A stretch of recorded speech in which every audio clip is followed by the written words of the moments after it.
ठीक है, तो इस लेक्चर में पढ़ेंगे हम लोग क्या, फंक्शन ऑफ मसल्स।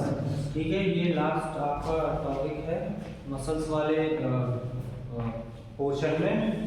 ठीक है, तो इसके बाद मसल्स आपकी हो जाएगी फिनिश। ठीक है, फंक्शन क्या क्या होते हैं मसल्स के।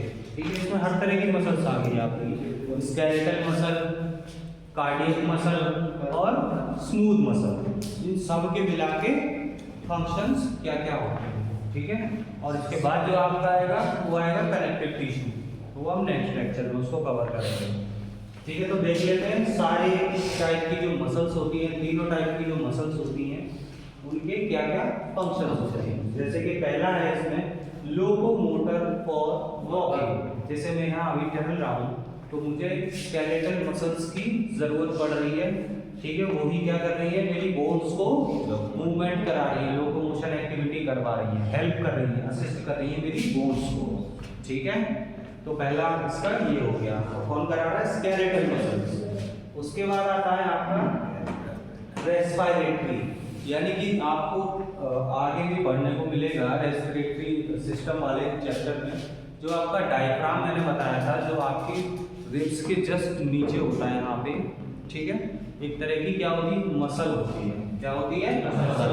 ठीक है, तो डायफ्राम की जब मसल, सीधी सी बात है, ये है आपका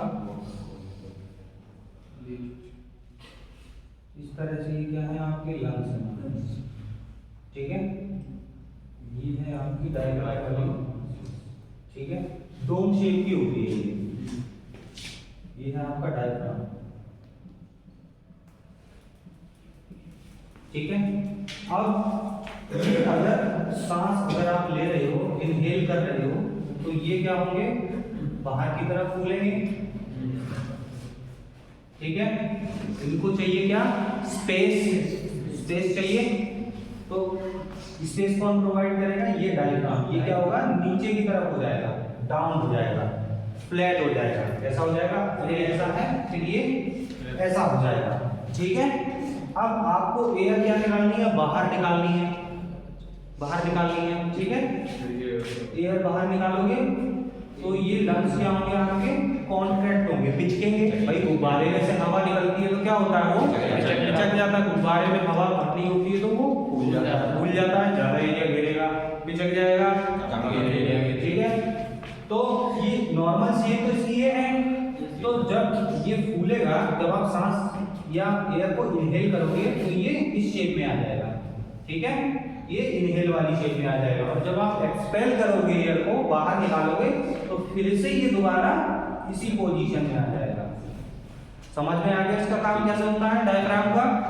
ठीक है, तो डायफ्राम रेस्पिरेटरी सिस्टम में आपका काम आता है।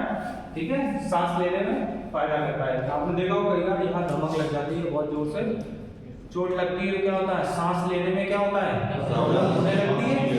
सीने में कुछ लग जाए या थोड़ा इधर लग जाए तो वो इसी वजह से होती है। ठीक है, यही जो मसल होती है आपकी, इसी में कुछ प्रॉब्लम आ जाती है, कॉन्ट्रैक्ट नहीं हो पाती है। ठीक है, तो सांस भी बैठने लगती है आपकी। तीसरा पॉइंट है टॉकिंग। अभी जैसे मैं बात कर रहा हूँ, ठीक है, तो आपने देखा होगा बात करते करते ये जो यहाँ पे वोकल कॉर्ड लगा हुआ है। ठीक है, तो ये देखा होगा आपने, हिलता है ये ऊपर नीचे। ठीक है, तो यहीं पे आपकी होती है वोकल कॉर्ड। ठीक है, उसी वोकल कॉर्ड में मसल्स लगी होती हैं। क्या लगी होती हैं, मसल्स अटैच होती है। वही मेरी जो वोकल कॉर्ड है उसी को ऊपर नीचे मूवमेंट करा के एक साउंड निकाल रही है। ठीक है, देखा होगा आपने, कई लोग अपनी वोकल कॉर्ड को इतना अच्छा कर लेते हैं कि वो लड़कियों की आवाज भी निकाल लेते हैं। ठीक है, या फिर मिमिक्री कर लेते हैं। ठीक है, तो ये सब चीजें वहीं से आती हैं। ठीक है, वही मसल्स होती है वोकल कॉर्ड में लगी हुई है आपकी। ठीक है, वही क्या करती है, हेल्प करती है इसमें, टॉकिंग में, बात करने में, या किसी तरह का साउंड क्रिएट करने में। ठीक है, अच्छा, इसके बाद आता है fourth point, expression of emotions by facial muscles. आपने देखा होगा कि जो कलाकार हैं, आर्टिस्ट हैं, वो अपने फेस से एक्सप्रेशन हर तरीके के बना लेते हैं। ठीक है, तो वो कहाँ से आते हैं एक्सप्रेशन, आपके फेस में भी क्या है, मसल्स हैं, स्केलेटल मसल्स हैं। ठीक है, तो वो मसल्स क्या होती हैं, अलग अलग तरीके से आप उनको कॉन्ट्रैक्ट या रिलैक्स कर सकते हो, स्ट्रेच कर सकते हो, ठीक है।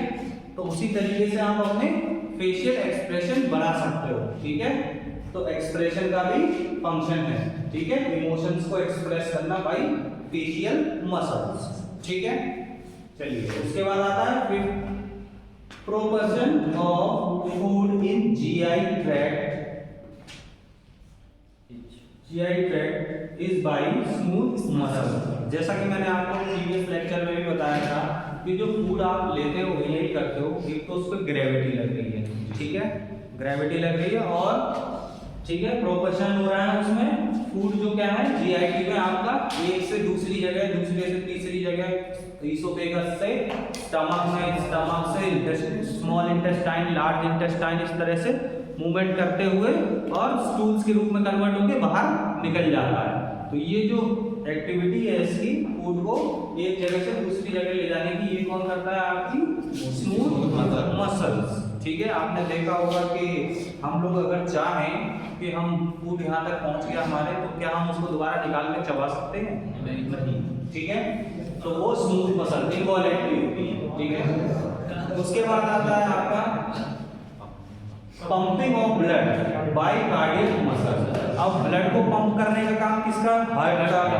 हार्ट के पास 3 लेयर होती है, उसमें से बीच वाली जो लेयर होती है वो मायोकार्डियम होती है। मायोकार्डियम के अंदर ही आपकी कार्डियक मसल्स या सेल्स पाई जाती हैं, ठीक है। वही कॉन्ट्रैक्शन का काम करती हैं, तो वही क्या करेंगी? पंपिंग ऑफ ब्लड, ठीक है। चलिए उसके बाद आता है last urination by contraction of smooth muscle of the urinary bladder, ठीक है। आपने देखा होगा जो आप यूरिनेशन करते हो, यूरिन निकालते हो बाहर, ठीक है, वो किससे होगा? कॉन्ट्रैक्शन से। किससे? स्मूथ मसल से, ठीक है। कहाँ पे होंगी वो? यूरिनरी ब्लैडर में आपके इस तरह की मसल्स होंगी, स्मूथ मसल्स, वो कॉन्ट्रैक्ट करेंगी, उससे क्या होगा? आपका यूरिन बाहर की तरफ जाएगा। ये आपके सारे हो गए फंक्शंस।